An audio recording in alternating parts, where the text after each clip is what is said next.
வாங்க இன்னைக்கு நம்ம ஒரு சுவையான ஆந்திரா ஸ்டைல் தால் எப்படி செய்யறதுன்னு பார்க்கலாம்.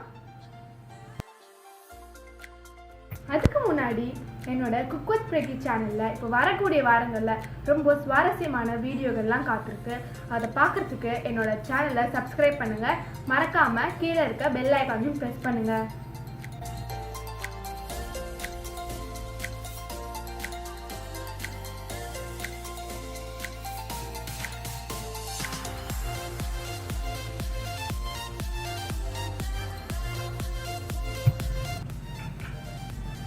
ஸ்டவ் ஆன் பண்ணிவிட்டு கடாய் வச்சுக்கலாம். இதில் 2 டேபிள் ஸ்பூன் அளவுக்கு எண்ணெய் சேர்த்துக்கலாம். எண்ணெய் நல்லா சூடானதுக்கப்புறம் 2 மீடியம் சைஸ் வெங்காயத்தை இதில் சேர்த்துக்கலாம். 3 மீடியம் சைஸ் தக்காளியை இதில் நம்ம சேர்த்துக்கலாம்.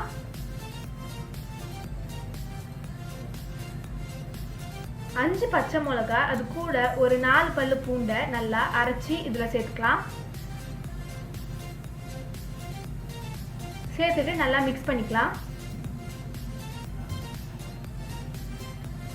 இதில் 1 டீஸ்பூன் அளவுக்கு மஞ்சள் தூள் சேர்த்துக்கலாம். சேர்த்துட்டு நல்லா மிக்ஸ் பண்ணிக்கோங்க.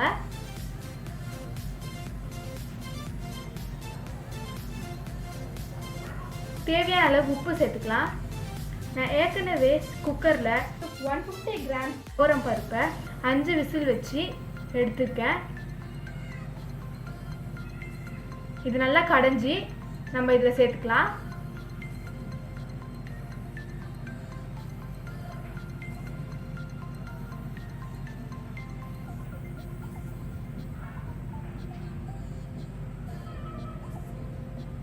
சேர்த்துட்டு நல்லா மிக்ஸ் பண்ணிக்கலாம்.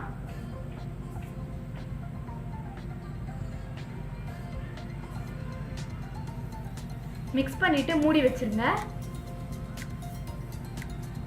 லோ ஃப்ளேமில் வச்சுக்கோங்க. இப்போ தால் நல்லா கொதிச்சிடுச்சு. நல்லா ஒரு தடவை மிக்ஸ் பண்ணிக்கோங்க.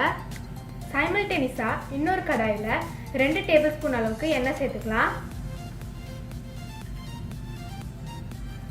எண்ணெய் நல்லா சூடானதுக்கப்புறம் 4 காஞ்ச மிளகாய் சேர்த்துக்கலாம்.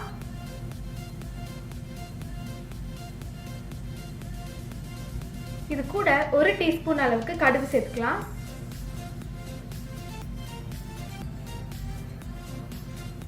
தாலுக்கு எப்பவுமே ஜீரகம் அதிகமாக சேர்த்தா ரொம்ப சூப்பராக இருக்கும். அதனால இன்னைக்கு 2 டேபிள் ஸ்பூன் அளவுக்கு ஜீரகம் சேர்த்துக்கலாம்.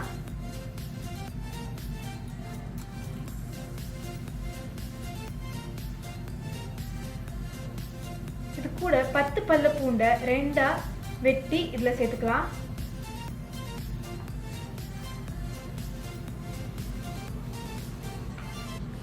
ரெண்டு மீடியம் சைஸ் வெங்காயத்தை வெட்டி இதில் சேர்த்துக்கலாம்.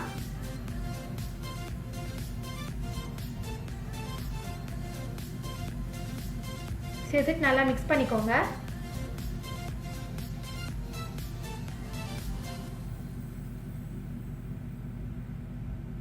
இதில் கொஞ்சமாக கருவேப்பிலை சேர்த்துக்கலாம்.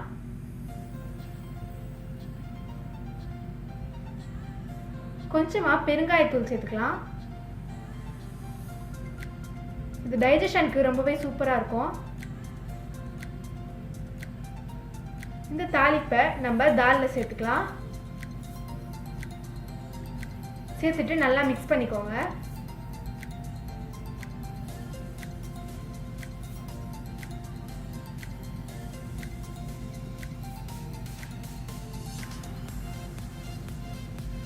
மிக்ஸ் பண்ணிட்டு கொத்தமல்லி கொஞ்சம் சேர்த்து ஸ்டவ் ஆஃப் பண்ணிடுங்க. இந்த தால் சப்பாத்தி கூட ரைஸ் கூடலாம் ரொம்பவே டேஸ்ட்டாக இருக்கும். இன்றைக்கி நான் ரைஸ் கூட தான் இது செஞ்சுருக்கேன். உங்களுக்கு நெய் டேஸ்ட் பிடிக்கும்னா சர்வ் பண்ணும்போது தால் நல்லா கொஞ்சமாக நெய் விட்டுட்டு சாப்பிடுங்க. ரொம்பவே டேஸ்ட்டாக இருக்கும். இன்றைக்கி நம்ம தால் பார்த்தோம், ரொம்பவே சூப்பராக இருந்தது. மீண்டும் இன்னொரு வீடியோஸ்லாம் சந்திக்கலாம். தேங்க்ஸ் ஃபார் வாட்சிங்.